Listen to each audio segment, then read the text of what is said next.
학생들이 막 웃으면서 자기도 그렇게 하겠다고 뭐 이렇게 하더라고요. 근데 몇 학생들은 아니 어떻게 성경책을 그걸 비를 맞추면서 머리 그거 비 안 맞겠다고 그럴 수 있냐고, 그렇게 경건하지 못하게 불경스럽게 어떻게 그렇게 할 수 있냐고. 그리고 또 몇 학생들은 또 그런 볼멘 소리를 했던 기억이 있습니다.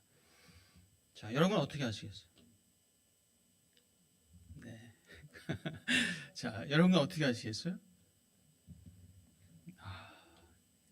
경건하신 분들이시네. 예, 아니 머리숱도 빠지는데 지금 머리숱도 빠지는데 좀 우산으로 쓰고 빨리 와야 되지 않나요? 네, 지금 압살롬이 반역을 했습니다. 압살롬이 반역을 했어요. 그래서 이제 얼마 후면 헤브론에서 이제 압살롬이 군대를 이끌고 예루살렘으로 지금 들어오기 직전이에요. 그래서 예루살렘에 지금 다윗이 안 되겠다 싶어서 지금 압살롬이 아주 성격적으로 아주 폭력을 일삼고 사람을 죽이는 게 뭐 그렇게 뭐 어렵지 않게 하는 그런 사람이잖아요. 과거에 그 양털 깎는 축제를 한다고 하면서 형제들 다 모아놓고 누구를 죽였어요? 암논을 죽였던 압살롬이. 자, 그래서 예루살렘 궁에 남아 있다가는 압살롬에 대적한 사람도 몰살당하고 심지어 아버지 다윗조차도 죽음을 당할 수 있는 상황이에요. 자, 그래서 다윗은 안 되겠다 싶어서 이 기세 등등한 압살롬을 대항했다가는 큰 싸움이 벌어지겠다. 우리 백성들이 다치겠다. 나도 죽음을 면치 못하겠다. 라는 그런 마음에 궁을 좀 버려두고 후궁 10명만 남겨두고 궁에서 지금 피신 도망쳐 나온 상황입니다. 자, 다윗이 예루살렘 궁을 도망쳐 나올 때 아직은 성전이 건축되지 않은 상황이잖아요. 근데 예루살렘 궁에 이제 성막이 있었던 것 같아요. 그리고 여호와의 법궤가 있었습니다. 자, 그래서 제사장들이 레위인과 함께 어깨에 짊어지고 법궤를 가지고 함께 다윗과 함께 도망쳐 나온 거예요. 왜? 법궤가 지금 소중하잖아요. 이 법궤가 정말 중요하잖아요. 마치 오늘날 성경책처럼 십자가처럼 너무 중요하잖아요. 그래서 그 여호와의 법궤를 짊어지고 다윗과 함께 도망쳐 나왔어요. 자, 그런데 다윗이 그것을 보고 제사장이 가지고 나온 법궤를 보고 이렇게 얘기합니다. 자, 어떻게 했는가? 우리 한번 24절에서 26절 같이 읽어보겠습니다. 시작. 보라, 사독과 그와 함께한 모든 레위 사람도 하나님의 언약궤를 메어다가 하나님의 궤를 내려놓고 아비아달도 올라와서 모든 백성이 성에서 나오기를 기다리도다.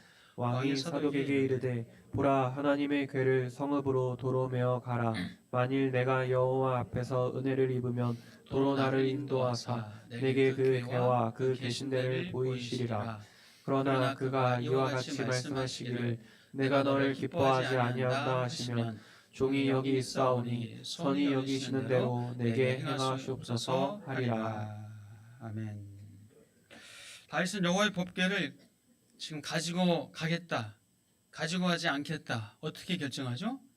가지고 가지 않겠다고 결정합니다. 여호와의 법궤를 지금 그냥 예루살렘 성으로 들여 보내게 합니다.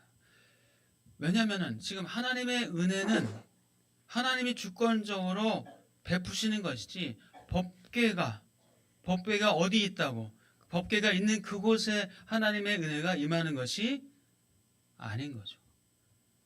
하나님의 은혜는 법궤가 있든지 없든지 간에 하나님이 결정하시고 하나님이 주권적으로 베푸시는 것이 하나님의 은혜요, 하나님의 구원입니다. 자, 그래서 지금 다윗은 하나님의 은혜는 법궤 자체가 결정하는 것이 아니다. 법궤를 우리가 가지고 간들 하나님이 우리에게 은혜를 베풀지 아니하시면 우리는 은혜를 받을 수 없는 그런 존재인 것을 지금 고백하고 있는 거예요. 물론 법궤를 소중하게 여겨야죠. 법궤를 하나님의 규례에 따라서 옮기는 것부터 해서 법궤를 다루는 것, 하나님의 규례에 따라서 법궤를 다뤄야 되죠. 맞습니다. 그러나 그 법궤가 신통력이 있어서, 법궤 자체가 어떤 능력이 있어서, 법궤가 나를 보호해주고, 법궤가 이 백성들을 보호해주고, 어떤 문제를 해결해주고, 적군을 이길 수 있게 해주고 하는 그런 것이 결코 아니다라는 것을 다윗은 지금 고백하고 있는 거예요. 자, 여러분, 성경은 이미 그 부분에 대해서 우리에게 말씀을 주셨잖아요. 사무엘상 4장에 보면은 이스라엘 백성들이 블레셋과의 전쟁을 벌였습니다. 그런데 그때 큰 패배를 당하고 맙니다. 자, 그래서 장로들이 또 홈리와 비느하스가 어떤 결정을 내리죠? 여호와의 법궤를 전쟁터로 가지고 옮겨오는. 왜요? 옮겨오면 여호와의 법궤가 신통력이 있어가지고 힘과 능력이 있어서 여호와의 법궤가 있으면 우리가 전쟁에서 이길 것이다 라는 일말의 어떤 그런 희망을 가지고 여호와의 법궤를 전쟁터로 가지고 옵니다. 자, 그래서 그 전쟁에서 블레셋과 전쟁에서 큰 승리를 거두게 되나요? 아니에요. 오히려 패배를 맛봅니다. 쓰디쓴 패배를 맛보았을 뿐만이 아니라 여호와의 법궤까지도 빼앗김을 당하게 돼요. 큰 수치를 이스라엘 백성이 당하게 됩니다. 그리고 세월이 많이 지나서 이제 여호와의 법궤가 블레셋 땅에 있다가 우여곡절 끝에 이스라엘 땅 넘어왔었잖아요. 오베데돔에 있었던 그 여호와의 법궤를 이제 다윗이 다윗 왕으로 예루살렘으로 옮겨오는 과정에서 그만 하나님의 규례를 어김으로 말미암아 레위인들이 어깨에 매야 되는데 수레에 태우고, 또 수레에 있다가 소가 뛰는 바람에 법궤가 떨어질까 봐 우사가 손으로 댔다가 그만 그 자리에서 우사가 죽음을 당하게 됩니다. 여러분 사건 기억하시죠? 자, 그래서 중요한 것은 법궤가 아니에요. 중요한 것은 하나님의 주권이에요. 다윗과 백성들의 또 진심이 어디 있느냐, 그것이 중요하다는 겁니다. 형식 중요하죠. 방법 물론 중요하죠. 그러나 마음의 중심을 보신 하나님 앞에서, 마음의 중심을 보신 하나님 앞에서 어떤 마음을 가지고 있느냐, 그것이 더 소중한 가치다라는 겁니다. 네. 자동차에 십자가, 나무 십자가 걸어놓으면 자동차 사고 막을 수 있죠? 성경책 잘 때 머리에 베고 자면 잠 잘 오고 은혜롭게 아침에 일어나죠? 뭐 그건 아니죠. 성경책 가방에 넣고 다니면 유혹을 넉넉히 이길 수 있죠? 아니더라고요. 저도 그렇게 해봤는데 아니더라고요. 그래서 우리 교단은 대한예수교장로회 합동, 어떤 분들은 우리 교단을 잘 모르는 분이 계시는데 대한예수교 장로회 합동 교단이 이제 우리 교단인데, 우리 교회가 속한 교단인데, 우리 합동 교단은 이 강단 뒤에 십자가를 안 걸어요. 십자가를 안 겁니다. 총회에서 십자가 거는 것에 대해서 걸지 않도록 그렇게 총회에서 정했어요. 왜냐하면 자칫 십자가를 걸어놓으면 십자가 그래도 뭔가 거룩하게 보이고 뭔가 좀 귀하게 보이잖아요. 그래서 십자가 앞에 와서 여기서 막 간절히 기도하고 뭔가 영험한 어떤 은혜를 받으려고 뭐 그런 마음이 혹시라도 생길까, 우상화되지 않을까. 그래서 우리는 십자가 역시 저 그냥 옆에다 그냥 살짝 걸어놨습니다.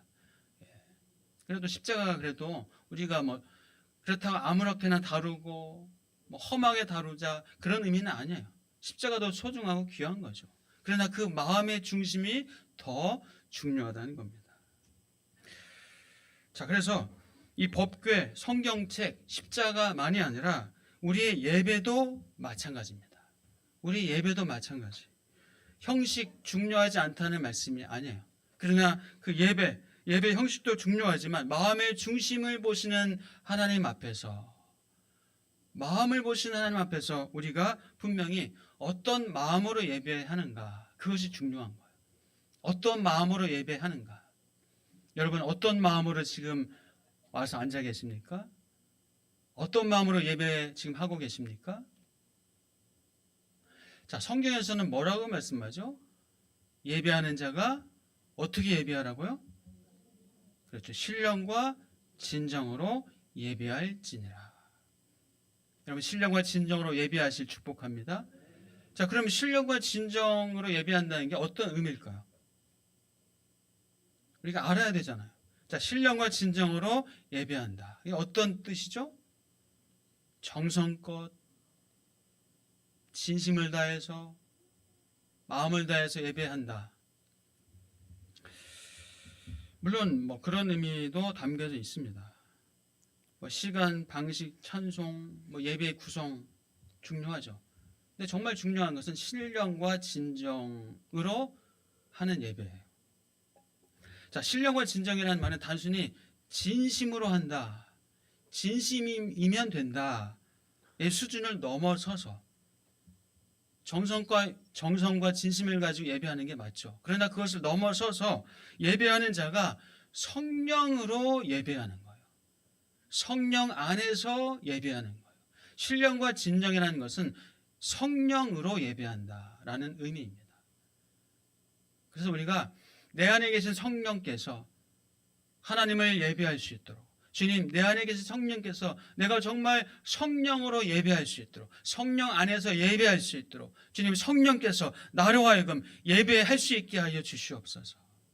성령으로 예배하게 하여 주시옵소서. 그 마음 가지고 그렇게 성령으로 예배하는 것이 바로 신령과 진정으로 예배한다라는 의미입니다. 자, 그래서 진실하고 진정성 있는 마음 중요하죠. 중요합니다. 그런데 그것을 넘어서는 성령의 인도하심으로 예배하는 거예요. 성령과 함께 예배하는 거예요.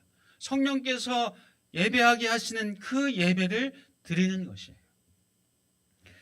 그래서 사실 우리는 성령께서 예배할 수 있도록 해 주셔야 우리는 예배할 수 있는 존재예요. 성령이 내 안에 계시기 때문에 우리는 가능합니다. 자, 그래서 성령이 없는 분들, 예수님을 믿지 않는 분들은 사실 그 예배, 하나님이 받으실 수 있는 예배가 아니란 거예요. 예. 왜요? 성령이 안 계시기 때문에 아무리 정성을 다해서, 아무리 뭔가 마음으로 예배한다 한들 성령으로, 신령한 진정으로 예배하는 것이 아니기 때문에 예수를 안 믿는 분이 예배당에 와서 예배한다? 그럼 하나님이 사실 그 예배를 받으시지 못해요, 사실은. 물론 우리가 어떤 형식과 방법에 너무 갇혀서도 안 됩니다. 그렇다고 해서 형식이 또 없어서도 안 돼요. 형식도 중요합니다. 방식도 중요합니다. 저는 그래서 예배를 물론 형식과 방식 중요하지만 가능한 어떤 형식에 매이지 않기 위해서, 가능한 어떤 방식에, 과거의 어떤 전통 이런 거에 매이지 않기 위해서, 그 전통이 마치 어떤 그 전통이 없어지고 사라지면 예배가 뭔가 안 되는 것처럼, 그건 아니거든요.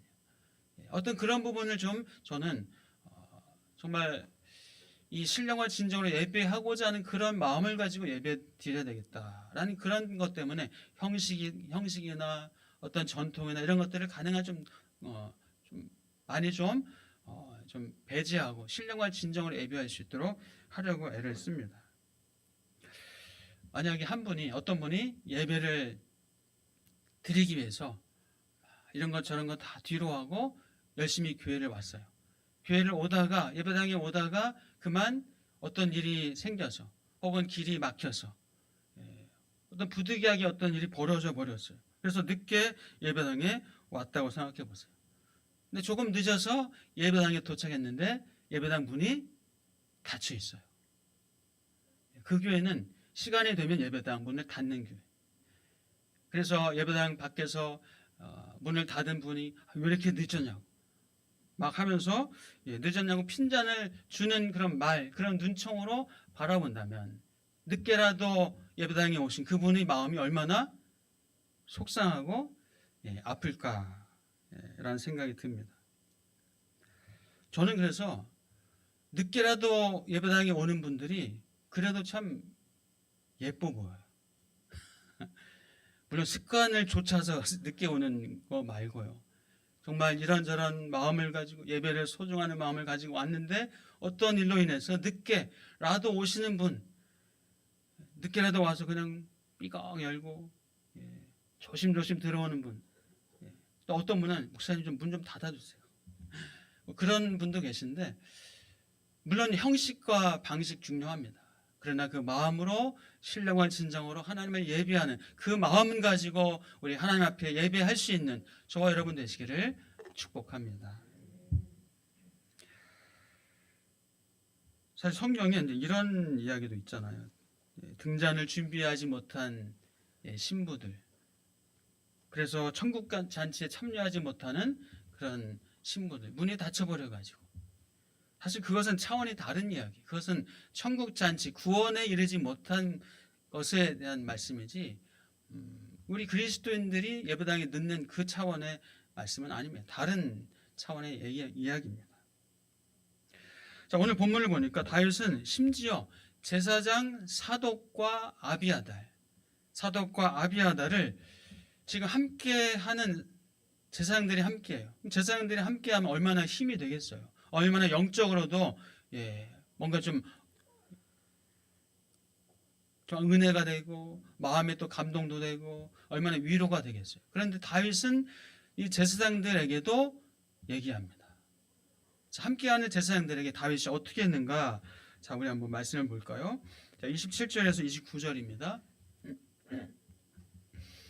자, 함께 읽습니다. 시작.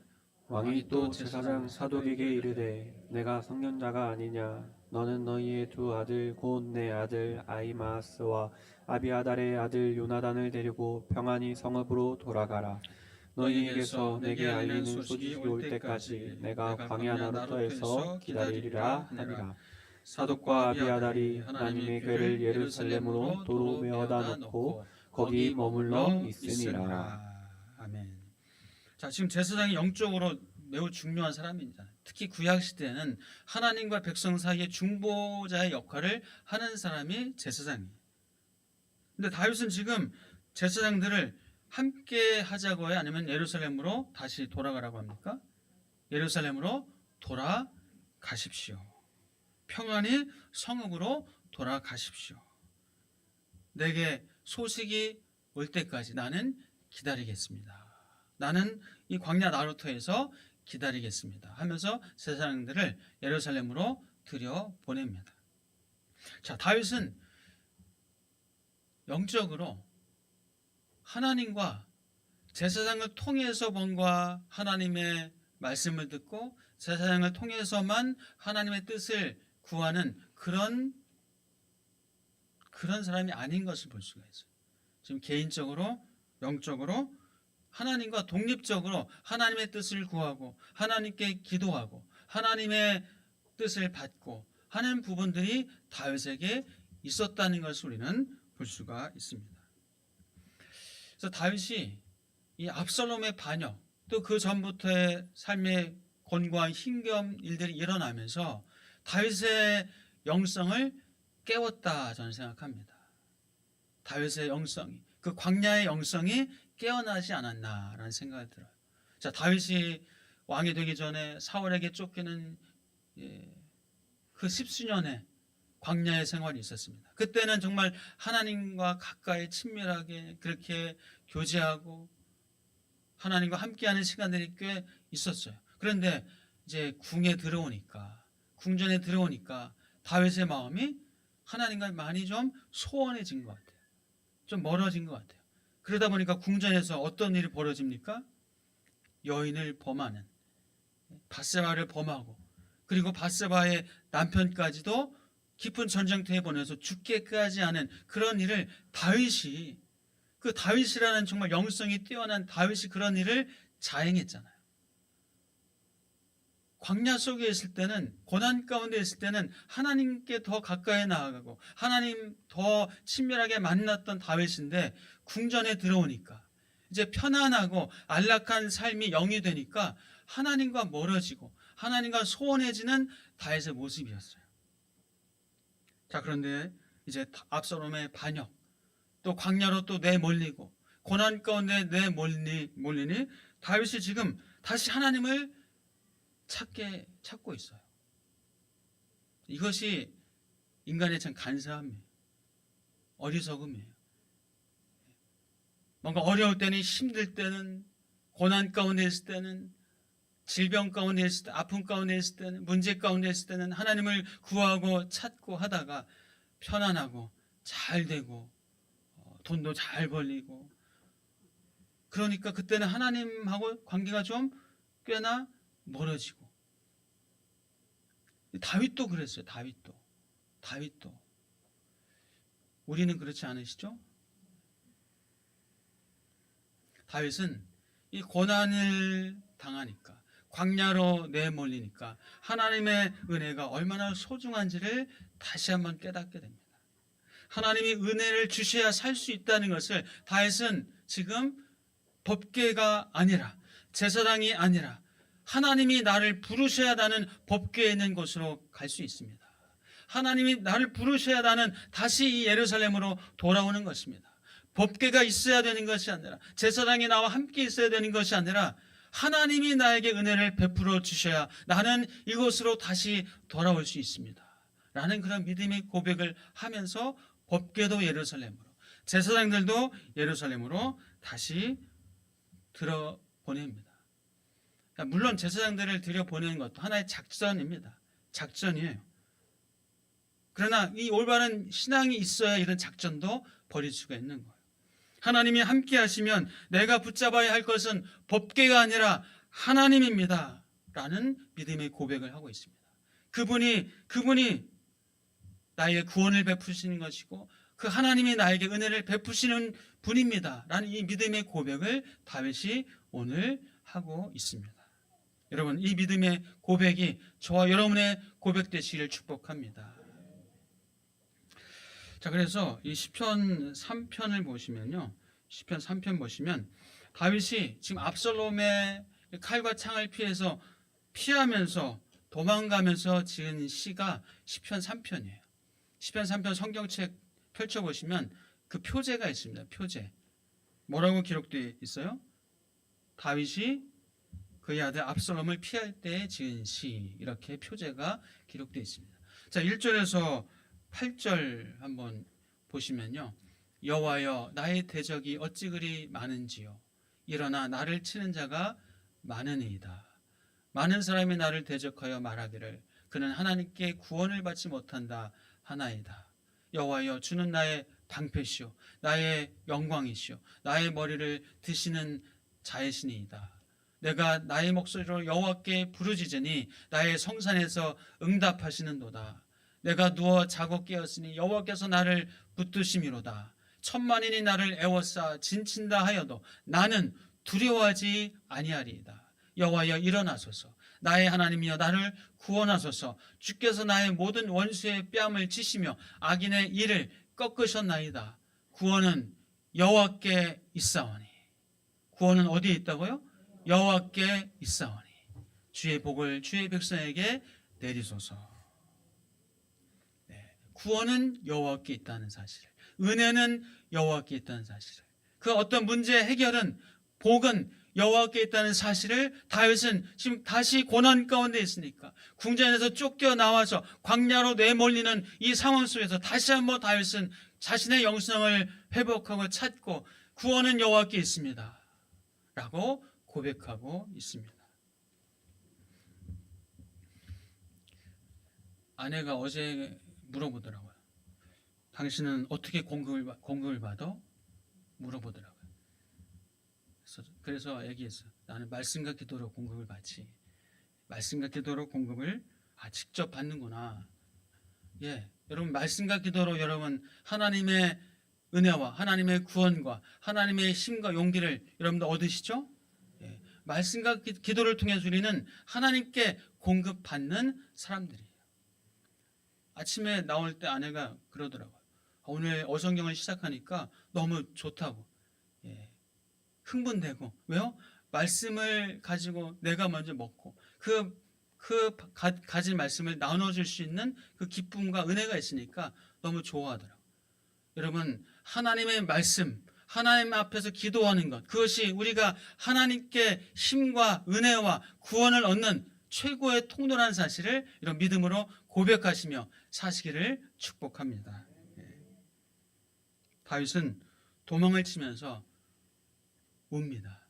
울고 애통하면서 고개를 숙이고, 그러나 자신의 마음과 소원을, 그 필요를 하나님께 간구합니다. 하나님께 기도합니다. 자, 30절 31절 볼까요? 오늘 본문 30절 31절 같이 한번 읽겠습니다. 시작. 다윗이 감람산 길로 올라갈 때 그의 머리를 그가 가리고 맨발로 울며 가고 그와 함께 가는 모든 백성들도 각각 자기의 머리를 가리고 울며 올라가니라. 어떤 사람이 다윗에게 아뢰되 압살롬과 함께 모반한 자들 가운데 아히도벨이 있나이다 하니 다윗이 이르되 여호와여 원하옵건대 아히도벨의 모략을 어리석게 하옵소서 하니라. 아멘. 자, 지금 다윗이 감람산으로 올라가면서 그 머리를 가리고 숙이고 맨발로 울면서 가고 있어요. 백성들도 같이 고개를 숙이고 머리를 가리고 울면서 올라가고 있습니다. 하나님, 하나님 불쌍히 여겨주시옵소서. 그러나 구원은 여호와께 있습니다. 은혜는 여호와께 있습니다. 라고 그렇게 기도하면서 가고 있는데, 그때 한 사람이 다윗에게 지금 달려와서 소식을 전합니다. 지금 압살롬과 함께 모반한 자들 중에 아히도벨이 있습니다. 아히도벨이 있습니다. 아히도벨은 다윗과 아주 절친의 사이였어요. 다윗 옆에서 다윗에게 지혜자가 됐고 전략가였어요. 그래서 전략과 계획과 나라를 다스리고 어떤 전쟁을 하고 하는 데 있어서 아주 최고의 전략가가 바로 아히도벨이었어요. 그런데 이 아히도벨이 지금 모반하여서 누구와 함께 있다고요? 압살롬과 함께 있다는 소식을 다윗에게 전합니다. 그래서 다윗은 하나님 앞에 기도합니다. 간절히 마음의 소원을 아릅니다. 여호와여 원하옵건대 아히도벨의 모략을 어리석게 하옵소서. 아히도벨의 모략을 어리석게 하옵소서. 아히도벨은 전략가입니다. 지혜자입니다. 그래서 정말 자칫해서 다윗이 큰 어려움을 당할 수 있는 그런 위기예요. 그때 다윗이 기도하는 거예요. 자, 도망하면서 하나님 앞에 토로한 기도가 바로 이 시편 55편입니다. 시편 55편이 지금 압살롬의 칼을 피해서 또 반역하는 압살롬 아히도벨 피해서 지금 도망가면서 하나님 앞에 통회하는 기도가 55편인데요. 자, 우리 시편 55편 4절에서 16절입니다. 자, 다윗의 심정을 한번 느껴보세요. 내 마음이 내 속에서 심히 아파하며 사망의 위험이 내게 이르렀도다. 두려움과 떨림이 내게 이르고 공포가 나를 덮었도다. 나는 말하기를 만일 내게 비둘기같이 날개가 있다면 날아가서 편히 쉬리로다. 내가 멀리 날아가서 광야에 머무르리로다. 내가 나의 피난처로 속히 가서 폭풍과 광풍을 피하리라 하였도다. 내가 성내에서 강포와 분쟁을 보았사오니 주여 그들을 멸하소서. 그들의 혀를 잘라버리소서. 그들이 주야로 성벽 위에 두루 다니니 성중에는 죄악과 재난이 있으며 악독이 그 중에 있고 압박과 속임수가 그 거리를 떠나지 아니하도다. 나를 책망하는 자는 원수가 아니라 원수일진데 내가 참았으리라. 자, 이 말씀은 나를 책망하는 자는 지금 원수가 아니에요. 그 전부터 나를 향해서 대적하고 나를 대항했던 원수가 아니에요. 차라리 원수였다면 내가 참았을 거예요. 지금 나를 대적하는, 나를 책망하는 자가 차라리 원수였으면 참았을 텐데 원수가 아니라 나를 대하여 자기를 높이는 자는 나를 미워하는 자가 아니라 미워하는 자일진데 내가 그를 피하여 숨었어. 나를 미워하는 자가 그렇게 나를 향해서 대항하고 나를 미워하는 거 아니에요. 자, 13절 볼까요? 그는 곧 너로다. 나의 동료, 나의 친구요, 나의 가까운 친구로다. 지금 친구가 내 옆에서 나의 전략가였고 나의 지혜자였던 아히도벨이, 압살롬이 지금 이렇게 나를 향해서 대적하고 반역하는 거예요. 우리가 같이 재미있게 의논하며 무리와 함께하여 하나님의 집안에서 다녔었어요. 그런데 사망이 갑자기 그들에게 임하여 산채로 스올에 내려갈지어다. 이는 악독이 그들의 거처에 있고 그들 가운데 있음이로다. 나는 하나님께 부르짖으리니 여호와께서 나를 구원하시리로다. 누가 구원한다고요? 여호와께서. 법궤가 나를 구원하는 것이 아니라, 제사장이 나를 구원하는 것이 아니라 누가 구원한다고요? 여호와께서 나를 구원하시리로다. 하나님께서는 다윗의 이 기도를 들으십니다. 감람산으로 올라가면서 맨발로 고개를 떨구고 하나님 앞에 눈물 흘리며 기도하는 이 다윗의 기도를 하나님이 들으세요. 그래서 하나님은 후세라는 전략가를 다윗에게 붙여주십니다. 후세라는 전략가를 다윗에게 붙여주세요. 다윗과 함께 하겠다고 막 달려옵니다. 후세가. 그때 다윗은 오늘 말씀에 보니까 후세에게 나와 함께 할 것이 아니라 너는 예루살렘으로 또 들어가라 라고 얘기합니다. 예루살렘에 들어가서 지금 그들의 상황과 그들의 동정을 살피고 또 아이도벨의 그런 모략을 살펴서 나에게 얘기할 것을 지금 후세에게 부탁을 하게 됩니다. 정말 그래서 후세가 예루살렘으로 들어가서 아이도벨의 모략을 무너뜨려요. 아이도벨의 모략, 그 아주 지혜로운 모략을 오히려 더 무너뜨리게 되고 후세의 전략이 압살롬이 하나님께서 그렇게 만드신 거죠. 압살롬이 후세의 전략을 받아들이면서 오히려 다윗이 안전하게 도피할 수 있게 다음 장에 오면 그 내용이 나옵니다. 자, 하나님께서 다윗의 기도를 들으시고 후세라는 전략가를 붙여주시고 후세를 통해서 예루살렘 궁에 들어가서 아이도벨의 모략을 무력화시키고 다윗을 보호하고 안전하게 피신시켜 주십니다. 기도할 때 하나님께서는 지혜를 주시고 용기를 주시고 또 사람을 붙여주시는 하나님이신 줄 믿습니다. 그리고 행할 수 있는 길을 이렇게 열어주세요. 길을 열어주십니다. 그래서 은혜는 누가 주시는 겁니까? 하나님이 주십니다. 구원은 누가 하시는 겁니까? 하나님이 하시는 겁니다. 법궤가 우리를 구원하는 것이 아니라, 제사장이 내게 은혜를 베푸는 것이 아니라 하나님께서 내게 구원을 베푸시고 은혜를 베푸시고 우리의 길을 열어주시는 하나님이심을 믿음으로 고백하며 사시기를 축복합니다. 네. 자, 그래서 우리가 붙들 것은 법궤가 아니라 하나님이다. 내가 붙들 것은 법궤가 아니라 하나님이다. 믿음으로 고백하실 축복합니다. 이 법궤, 우리에게 법궤처럼 보이는 것이 많아요. 세상이 얼마나 멋져 보이고 내게 행복을 줄 것 같고 얼마나 달콤해 보이고 얼마나 힘 있어 보이는 것들이 얼마나 많습니까? 여러분, 우리가 법궤를 붙잡는 것이 아니라 하나님을 붙잡고 나아갈 때 하나님께서 그 세상의 것들을 우리에게 공급해 주시고 누리게 하시는 그 하나님을 고백하며 살아갈 수 있는 저와 여러분 되실 축복합니다. 기도하겠습니다. 하나님 감사합니다. 세상의 그 어떤 것이 아니라 세상의 돈과 재물과 명예와 힘과 권력과 인기와 세상에 좋아 보이는 것, 그것이 나를 구원하고 내게 은혜를 주는 것이 아니라 하나님이 내게 은혜를 주시고 하나님이 나를 구원하신 분임을 믿음으로 고백하며 살게 하여 주시옵소서. 그래서 세상의 그 어떤 것을 붙잡는 것이 아니라 하나님을 붙잡고 믿음으로 살아갈 수 있는 믿음의 사람들 되게 하옵소서. 예수 그리스도의 이름으로 기도하옵나이다. 아멘.